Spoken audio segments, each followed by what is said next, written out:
if we were really serious about stopping this ideology spreading, there is so much we could do before we try and sit down and negotiate with ISIS. For example, we know that, as you said, Wahhabist, Salafist ideology coming out of Saudi is the problem everywhere that this ideology takes root around the world, and it's always the elephant in the room when it comes to foreign policy.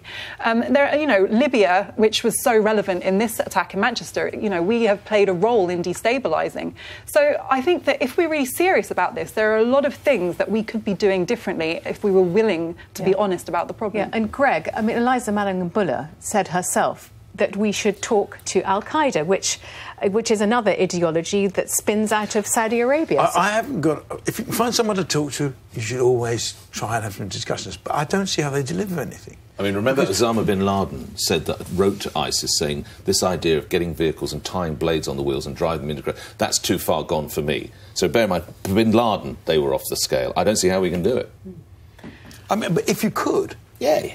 You would... I mean, obviously not publicly. You would try. But they have no political goal other than to destroy the West, its ideals, everything it stands for. So if you don't have a political aim, what's to discuss? There is nothing to discuss. And do you think any leader could actually rein them in, Rachel? It's the spread of their religion as against, the iterations of the religion as practiced by other Muslims is their goal. It's a completely it's an inter-Islamic argument. But if you are so warped and twisted that you think it's a fair tactic to go to a pop concert where there's going to be gun girls... Nobody disputes. But you'll never rein these people in. Nobody disputes the evil of their ideology and actions. But the poison is so far spread, even as Greg rightly says, even if we could find the leader, whatever his name is, he won't be able to stop them. I agree. At the moment, simply trying to kill them is not working.